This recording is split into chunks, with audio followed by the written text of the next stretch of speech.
My name is Elizabeth. I am 23 years old. I need to tell you about a girl named Arabella. She moved into our apartment building. She was around my age, kind and confident. My mother loved her. My mother said to me, "Look at Arabella.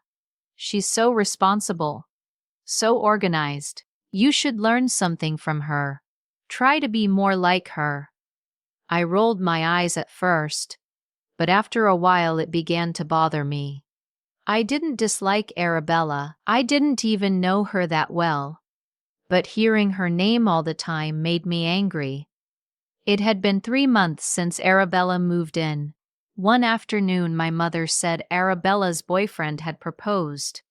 Arabella is getting married next month. I was shocked. I looked at my mother. I said, "What? Already? How old is she?" My mother said she was 24. I couldn't believe it. Arabella was so young. 2 weeks later, Arabella got married. She wore a beautiful white dress. She looked happy. I didn't talk to Arabella much. Still, I didn't wish her any harm. I hoped things would go well for her. 2 days later, everything changed. I came home from work that evening. I opened the door to our apartment, and there she was, Arabella, sitting on our couch in our living room. I froze. Her face was pale. Her eyes were red and swollen. She had been crying. My mother was sitting beside her. She was crying too. Next to them was Arabella's mother.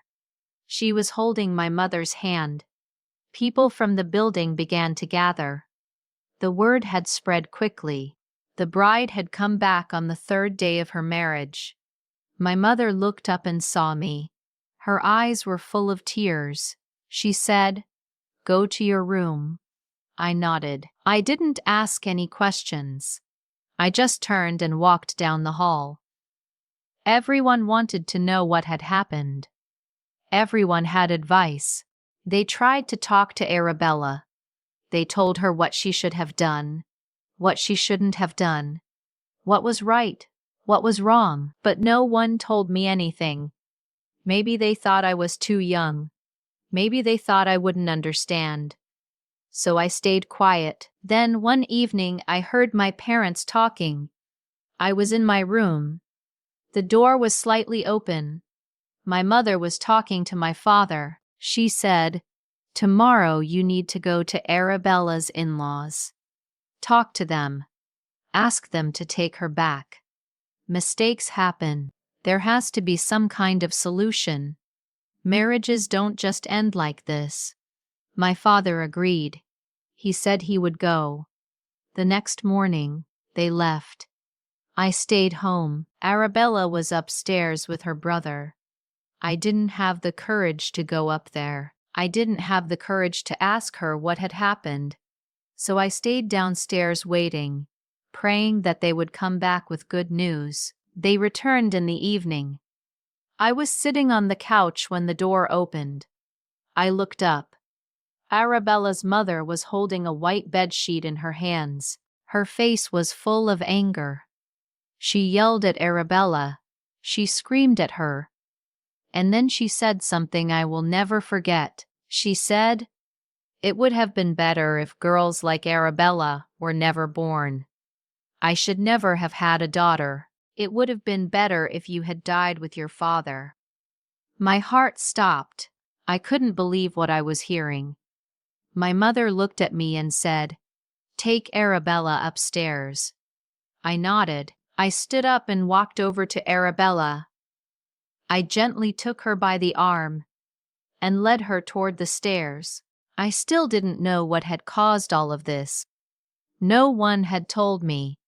Arabella's mother didn't stop at words. She raised her hand. She slapped Arabella right across the face. Arabella didn't fight back. She didn't defend herself. She just stood there crying. My mother quickly stepped between them. She told me to take Arabella back downstairs. She said she would handle Arabella's mother. So I brought Arabella down. I gave her a glass of water. I asked if she was all right. Arabella didn't answer. She just stared at the floor. Her hands were shaking. After a few minutes, I asked her again. I asked if she could tell me what had happened. Arabella looked at me. She said, "I didn't bleed. I didn't understand." I said, "What?" I had no idea what she meant. Arabella was about to explain, but before she could, my mother came. She walked over to us. She told Arabella to go back to her house. I felt angry because I still didn't understand. After 6 months, Arabella got divorced. That's it. The story is over. Well, almost. I forgot to mention something important. Arabella's in-laws threw her out for one reason. She was not a virgin. That was it. That was the crime. That was the shame. Losing virginity before marriage. How dare she? How shameless. People said, well, her father died when she was young. This is what happens. This is what you get when you send girls to college. This is what you get when you give them freedom.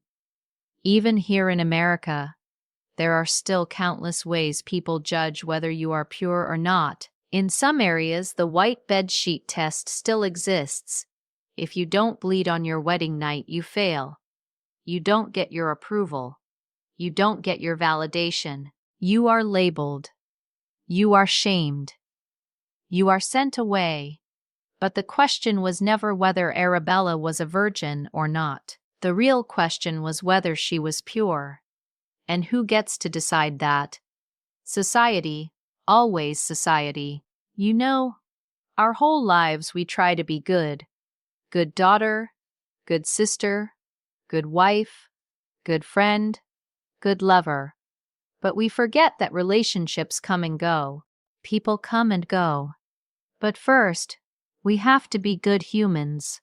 We tried so hard to make everyone happy. But no, one was satisfied. Not our families, not our partners, not our lovers, not society. Your reputation can be destroyed in a single moment. One mistake and everything you built is gone. Arabella was never my enemy. She was my friend.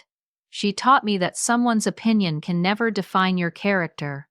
Only you can do that. I felt proud of her. She fought for herself.